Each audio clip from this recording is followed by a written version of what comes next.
প্রিয় এইচএসসি ২০২৪ সালের পরীক্ষার্থীরা, তোমরা বোর্ড চ্যালেঞ্জের রেজাল্ট নিয়ে অনেক বেশি চিন্তিত রয়েছ। তো ইতিমধ্যে কিন্তু তোমরা জানতে পেরেছো যে তোমাদের বোর্ড চ্যালেঞ্জের ফলাফল কিন্তু 14 তারিখে প্রকাশিত হবে। এটা কিন্তু এর আগে কিন্তু আমি তোমাদের জানিয়ে দিয়েছি। তো আজকে তোমাদের বোর্ড চ্যালেঞ্জ নিয়ে কিন্তু অনেক গুরুত্বপূর্ণ একটি নতুন আপডেট কিন্তু প্রকাশ করেছে তোমাদের নিউজ চ্যানেল জাগো নিউজ 24। এটি তোমরা দেখতে পাচ্ছ স্ক্রিনে। তোমরা চাইলে কিন্তু জাগো নিউজ 24-এ গিয়ে কিন্তু তোমরা নিউজটি দেখে নিতে পারো। পাশাপাশি তোমরা যারা ভিডিওটি দেখতেছো, তোমরা কিন্তু আমি তোমাদের এই ভিডিওতে কিন্তু দেখিয়ে দিব এবং তোমাদের পড়ে শোনাবো যে আজকে নিউজে কি বলেছে। তো তোমরা যারা আমাকে বিশ্বাস করো বা তোমরা যারা ভিডিওটি দেখতেছো, তোমরা ভিডিওটি পুরোপুরি দেখতে পারো, অথবা তোমরা চাইলে কিন্তু নিজেরাই কিন্তু জাগো নিউজ 24-এ গিয়ে কিন্তু এটা দেখে নিতে পারো। তো কাজেই তোমরা যারা ভিডিওটি দেখতেছো, তোমরা প্রথম থেকে শেষ পর্যন্ত দেখতে থাকো। আজকের এই ভিডিওতে তোমাদের এই নিউজে কি বলেছে এটা তোমাদের বলে দেব। পাশাপাশি তোমাদের বোর্ড চ্যালেঞ্জের রেজাল্ট সম্পর্কে আরও অনেক গুরুত্বপূর্ণ তথ্য থাকবে, যেগুলো তোমরা আজকের এই ভিডিও থেকে জানতে পারবা। আরেকটা বিষয় হচ্ছে যে তোমরা যারা আমাদের চ্যানেলটি সাবস্ক্রাইব করে রাখো না, আমাদের চ্যানেলটি সাবস্ক্রাইব করে রাখো এবং পাশে থাকা বেল আইকনটি বাজিয়ে দাও। কারণ আমি তোমাকে দেখা গেছে সবসময় কিন্তু তোমাদের এডুকেশনাল তথ্য থেকে সহযোগিতা করেছি। তোমাদের এই আন্দোলন হয়েছে, আন্দোলনের তথ্য দিয়ে সহযোগিতা করেছি। পাশাপাশি তোমাদের সামনে যারা এসএসসি পরীক্ষার্থী রয়েছে এবং এইচএসসি পরীক্ষার্থী রয়েছে, তাদের পরীক্ষার সাজেশনগুলো এবং তাদের পরীক্ষার তথ্যগুলো কিন্তু অলরেডি কিন্তু দেওয়া শুরু করে দিয়েছি।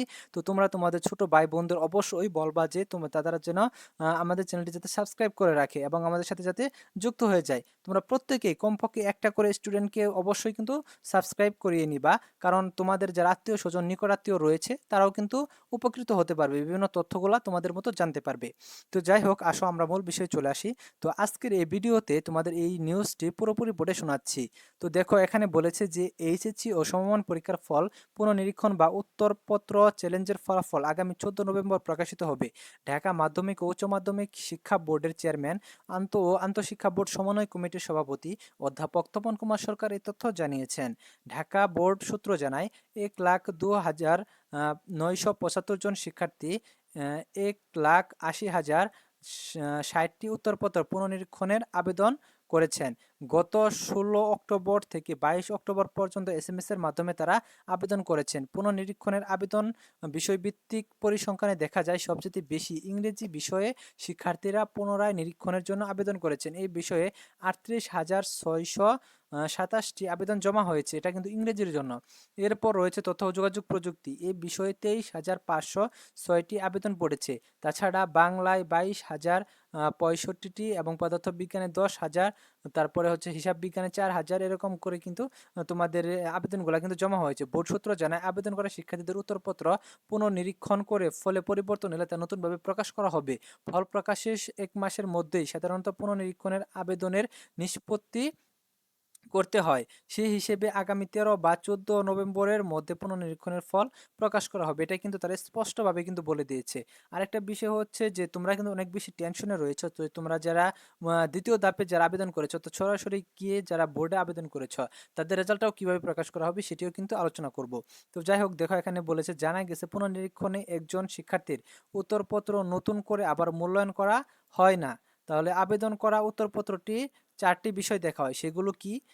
উত্তরপত্রের সব প্রশ্নের সঠিকভাবে নম্বর দেওয়া হয়েছে কিনা, প্রাপ্ত নম্বর গণনা ঠিক হয়েছে কিনা, প্রাপ্ত নম্বর ওএমআর শিটে তোলা হয়েছে কিনা এবং প্রাপ্ত নম্বর অনুযায়ী ওএমআর শিট বৃত্ত ভরাট হয়েছে কিনা।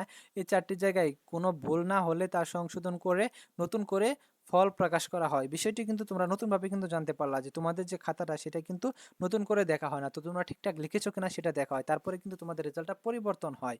তো দেখো, তারপর আবার বলেছে যে গত 15 অক্টোবর চলতি বছরের এইচএসসি ও সমমান পরীক্ষার ফল প্রকাশ করা হয়। এ বছর এইচএসসি ও সমমান পরীক্ষায় অংশ নিতে ফর্ম পূরণ করেন 14 লাখ। যাই হোক, এখানে অনেকগুলো শিক্ষার্থীর কথা বলেছে। তো তোমাদের এইচএসসি 2024 পরীক্ষার্থীদের যে তোমাদের আজকের যে জটিল গুরুত্বপূর্ণ আপডেটটা, সেটা হচ্ছে তোমাদের পরীক্ষা খাতাটা আসলে কিভাবে দেখা হবে। তোমরা যারা এইচএসসি পরীক্ষায় যারা বোর্ড চ্যালেঞ্জ করেছো, সেটি কিন্তু তোমরা জানতে পারলা যে আসলে কিভাবে দেখা হবে। আর যারা তোমরা পরবর্তীতে বোর্ড চ্যালেঞ্জ করেছো, অর্থাৎ তোমরা সরাসরি গিয়ে যারা আবেদন করেছো, তাদের কিন্তু টেনশন করার কোনো কারণ নেই। তাদের তোমরা যারা এসএসসি থেকে যাদের সমস্যা হয়েছে, যে এসএসসিতে তোমরা পরীক্ষায় একটা নাম্বার পেয়েছো কিন্তু এইচএসসিতে আরেক নাম্বার পেয়েছো, সেটা তোমাদের সাবজেক্ট ম্যাপিং করে সঠিক নাম্বার দেওয়া হয় না, সেটা কিন্তু তোমাদের সঠিকভাবে দেওয়া হবে। আর যাদের খাতা অর্থাৎ ফেলে এসেছে, যাদের অকৃতকার্য হয়েছে যারা, তাদেরকেও কিন্তু সঠিকভাবে রেজাল্টটা রেজাল্টটা কিন্তু দেওয়া হবে। যে 4টি বিষয়ের কথা তারা উল্লেখ করেছে, এই 4টি বিষয় কিন্তু তারা দেখবে, দেখে তারপরে কিন্তু তোমাদের রেজাল্টটা কিন্তু প্রকাশ করবে। তো আজকের এই ভিডিও এ পর্যন্তই। পরবর্তী নতুন আপডেট কিন্তু অবশ্যই তোমাদের জানিয়ে দিব। তোমরা যারা এখনও আমাদের চ্যানেলটি সাবস্ক্রাইব করো নাই, আমাদের চ্যানেলটি সাবস্ক্রাইব করে রাখো এবং আমাদের সাথে যুক্ত হয়ে যাও। ধন্যবাদ সকলকে পুরো ভিডিওটি দেখার জন্য।